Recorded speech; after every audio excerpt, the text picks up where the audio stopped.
నమస్తే అండి. నేను డాక్టర్ సంధ్య. ఈరోజు మీకు ఈ వీడియోలో ఏంటంటే మనకి హోమియోపతి మెడిసిన్స్ వాడుతున్నప్పుడు ఎలా ఉండాలి, ఏంటి అని చెప్పి చాలామంది కామెంట్స్‌లో మనకి వాళ్ళకున్న అనుమానాలు మనకి నోట్ చేశారు. సో, అవన్నీ కూడా చాలా వరకు వాలిడ్ పాయింట్స్ అనేవి ఉన్నాయి. సో, అవందరూ అన్నీ తెలుసుకోవాలి. సో, అందుకోసం ఏంటంటే అటువంటి ఒక 7 ఆర్ 8 కామెంట్స్‌ని నేను తీసి మీకు వాటి గురించి ఎక్స్‌ప్లెయిన్ చేద్దాం అని చెప్పి నేను మీకు ఈ వీడియో చేస్తున్నాను.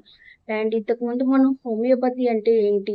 అసలు దాని డోస్ ఏంటి? డోసేజ్ ఏంటి? ఎలా రిపిటేషన్ అనేది చేయాలని కూడా మీకు వీడియోస్ చేస్తున్నా. అండ్ ఒక్కసారి మీరు చూడకపోతే అవి వాచ్ చేయండి. అండ్ ఇప్పుడు జనరల్‌గా ఇప్పుడున్న క్వెషన్స్‌లో ఒక 7 ఆర్ 8 క్వెషన్స్. ఫస్ట్‌ది ఏంటంటే పథ్యం ఉండాలా?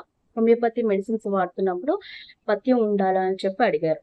అండ్ దీనికి ఆన్సర్ ఏంటంటే 100% నో. హోమియోపతి మందులు వాడుతున్నప్పుడు మీరు ఎటువంటి పథ్యాలు పాటించక్కర్లేదు.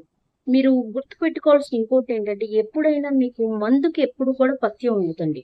అది వ్యాధికి పథ్యం ఉంటది. అది ఇప్పుడు మీకు ఎలా అంటే బీపీ ఉంది. మీరు బీపీ టాబ్లెట్ హోమియోలో వేసుకున్నా, అల్లోపతిలో వేసుకున్నా పథ్యం ఉండదు. కానీ మీ వ్యాధి బీపీకి పథ్యం ఏంటి? ఉప్పు తగ్గించడం అనేది మీ వ్యాధికి పథ్యం. అలాగే ఏంటంటే, మనకి వచ్చిన వ్యాధులకి కొన్ని అట్లా పథ్యం పెట్టుకోవాల్సినవి ఉంటాయి. కొన్ని పెట్టుకోకపోయినా పర్లేదు. అంటే అది వ్యాధులకి పథ్యాలు ఉంటాయి తప్ప, మనకి మందులకి ఎటువంటి పథ్యాలు ఉండవు. అండ్ ఇంకొకటి ఉల్లి, వెల్లుల్లి తినొచ్చా? చక్కగా తీసుకోవచ్చు. అండ్ ఇప్పుడు మనకి హోమియోపతి మెడిసిన్స్ ఏంటంటే 99.99% ఆఫ్ హైలీ డైనమైజ్డ్ మనకి ఆల్కహాల్స్ తోటి వస్తున్నాయి. వే ఆఫ్ ప్రిపరేషన్స్ అనేవి కంప్లీట్ అబ్సార్ప్షన్స్ తోటి వస్తున్నాయి. సో, మీరు ఇటువంటి ఒక స్ట్రాంగ్ వాసనలు తగినా సరే మెడిసిన్స్‌కి ఎటువంటి ఎఫెక్ట్ ఉండదు. అండ్ యాక్షన్ ఒక పిన్ పాయింట్ కూడా తగ్గదు. సో, చక్కగా మీరు తీసుకోవచ్చు. అండ్ టీ ఆర్ కాఫీ తాగొచ్చా? హోమియోపతి మెడిసిన్స్ వాడుతున్నప్పుడు తాగొచ్చండి. ఏమీ కాదు. But in healthy way 1 or 2 cups limit అనేది మంచిదనమాట. అది. And half hour before or after మనం ఏమీ తినకూడదు. అవునా? కాదా? అంతటి గ్యాప్ అయితే అక్కర్లేదండి. ఒక 5 నిమిషాలు మ్యాక్స్. ఒక 5-10 మినిట్స్ అనేది మ్యాక్స్. ఎందుకంటే ఇందాక నేను చెప్పినట్టు మెడిసిన్స్ ప్రిపరేషన్స్ అనేవి మారిపోయినాయి. సో, మీరు ఎలా ఉన్నా మనం భోజనం చేసినాక కొంచెం నోరనేది హైజీన్‌గా మెయింటైన్ చేసుకొని చక్కగా ఒకసారి మనం పుక్కిలిచ్చి అంతా క్లీన్ అప్ చేసుకొని మెడిసిన్ తీసుకోండి. ఎటువంటిది కాదు. అండ్ మోస్ట్‌లీ ఇప్పుడేంటంటే రిపిటేషన్ ఆఫ్ టైమ్ మెడిసిన్స్ వచ్చేసినాయి. మనకి టైమ్ ఇన్ సెన్స్ మనకి 10 గంటలకి లేదా 4 గంటలకి ఇలా వస్తున్నాయి. సో, వాటికేంటంటే ఈ ఫుడ్ రెస్ట్రిక్షన్స్ అనేవి అసలేమీ ఉండట్ల. సో, మనకి అలా చేంజ్ అయిపోయింది. అండ్ చేత్తో తాకొచ్చు. ఏమీ కాదు. మీరు చేతిలో వేసుకొనైనా వేసుకోవచ్చు. లేదా మీకు క్యాప్‌లో అయినా లేకపోతే డ్రాపర్స్ కూడా వస్తాయి. డ్రాపర్స్‌తో వేసుకోవచ్చు. అండ్ వాటర్ డోసేజ్ అయితే మనకి గ్లాస్‌లో అలా వేసుకొనైనా తీసుకోవచ్చు. అండ్ చేత్తో పట్టుకున్న ఎటువంటి నష్టం జరగదు. అండ్ హ్మ్. మదర్ టించర్స్ లివర్స్‌ని ఎఫెక్ట్ చేస్తూ ఉంటాయి. అవునా? కాదా? ఖచ్చితంగా కాదండి. మీకు నేను చెప్పినట్టుగా ఈ హోమియోపతిక్ మెడిసిన్ అనేది కంప్లీట్‌లీ సైంటిఫిక్ ఓరియెంటెడ్ మెడిసిన్. మీకు రీసెర్చ్‌గా జరిగిన తర్వాతే ఎక్స్‌పెరిమెంటల్‌గా ప్రాక్టికల్ మెడిసిన్. సో, అలా ఒక మెడిసిను ఒక ఆర్గాన్స్‌ని డ్యామేజ్ చేసేది దాని మెడిసినే కాదు మనకి. సో, అదంతా కంప్లీట్‌గా రాంగ్ అనమాట. మీకు ఏ సెట్ ఆఫ్ లిక్విడ్స్‌లో వేసుకున్నా, పిల్స్‌లో వేసుకున్నా, డైల్యూషన్సా, ఎక్స్‌లా ఏ సెట్ ఆఫ్ వేలో వేసుకున్నా మీకు మెడిసిన్స్ అనేవి పనిచేస్తాయి. సో, అది కూడా కంప్లీట్‌గా తప్పే అనమాట. అండ్ ఇంకోటి లిక్విడ్స్ బెటరా? పిల్స్ బెటరా? మనకి ఈ లిక్విడ్సా? పిల్సా? ఎగ్సా? అనేటప్పటికేంటంటే ఇది డిపెండ్స్ ఆన్ ద కేస్. మనకి ఒక డిసీజ్ ఒక క్రానిసిటీ అలాగే పేషెంట్ ఒక కండిషను అండ్ మనకి ఈ చాలా చాలా ఆఫ్టర్ కంప్లీట్ కేస్ అనాలిసిస్ తర్వాత ఈ వే ఆఫ్ డోసేజ్ అనేది మనకి తెలుస్తుంది. బట్ మీరు ఏ మోడ్ ఆఫ్ ప్రిపరేషన్‌లో వేసుకున్నా మెడిసిన్ యాక్షన్ అనేది 100% ఉంటుంది.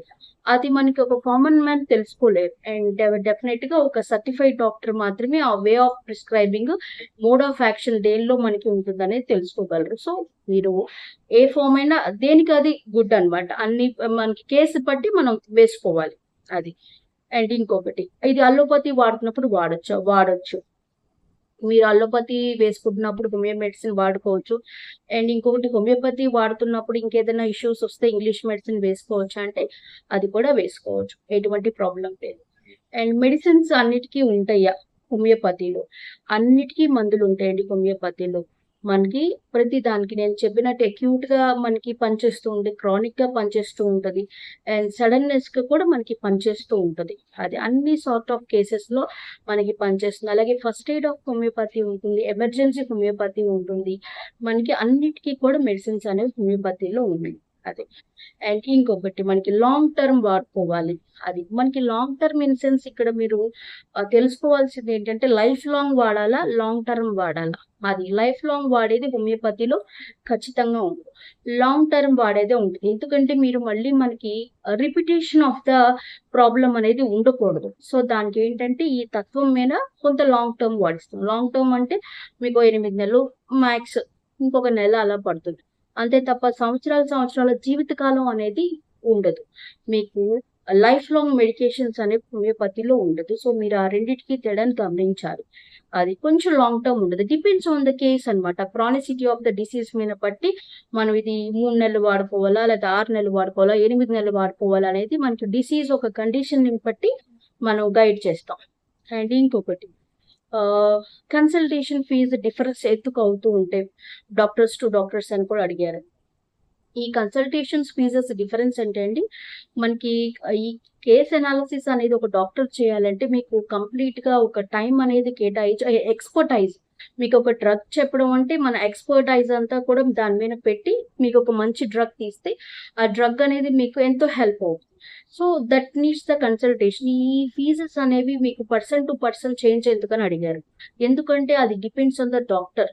వాళ్ళ ఒక ఎక్స్‌పర్టైజ్ కండిషన్స్ అండ్ వాళ్ళొక సర్వీస్ మనకి ఎక్స్‌పీరియన్స్ తర్వాత ఉండే location and depends on the service charges ఇట్లా ద వే ఆఫ్ మెడిసిన్ వాళ్ళు యూజ్ చేసే దాన్ని బట్టి ఈ సర్వీస్ చార్జెస్ కానీ కేస్ అనాలిసిస్ కన్సల్టేషన్ చార్జెస్ అనేవి లొకేషన్ టు లొకేషన్ డిఫర్ అయిపోతూ ఉంటాయి. మీకు ఎండీ డాక్టర్ ఒకటి చార్జ్ చేస్తారు. ఆ పైన ఇంకొకటి చార్జ్ చేస్తూ ఉంటారు. So lot of variation. మీరు మనకి ఇప్పుడు ఒక షాప్‌లో మనం మెడిసిన్ పర్చేస్ చేయడంలో ఏమీ లేదు. బట్ అదే మెడిసిన్ మీరు డాక్టర్ చేత అడ్వైస్ చేయించుకొని రావాలంటే ఒక చాలా ప్రాసెస్ ఉంటది. బట్ ఇక్కడ మన డాక్టర్ ఏంటంటే expert advice. So charges for those expertise అన్నమాట. అందుకే ఏంటంటే కన్సల్టేషన్ ఫీజెస్ అనేవి డిఫర్ ఉంటాయి. లొకాలిటీస్ టు లొకాలిటీస్ డిఫర్ ఉంటాయన్నమాట. నేను చెప్పినట్టు వాళ్ళ ఎక్స్‌పీరియన్స్, వాళ్ళ చదువు ఇట్లా అన్నిటి పైన కూడా డిఫర్స్ ఉంటాయి. సో దట్ మేక్స్ యూ అన్నమాట. అండ్ చాలా వరకు ఇవే వ్యాలిడ్ కామెంట్స్ అండి. ఇవన్నీ కూడా నేను మీకు దాదాపు ఆన్సరబుల్‌గా చెప్పానని అనుకుంటూ ఉన్నాను. ఇంకా ఏదైనా మీకు స్పెసిఫిక్ కామెంట్స్ ఉంటే డెఫినిట్‌గా నాకు కామెంట్స్‌లో తెలియజేయండి. Okay. Thank you for watching.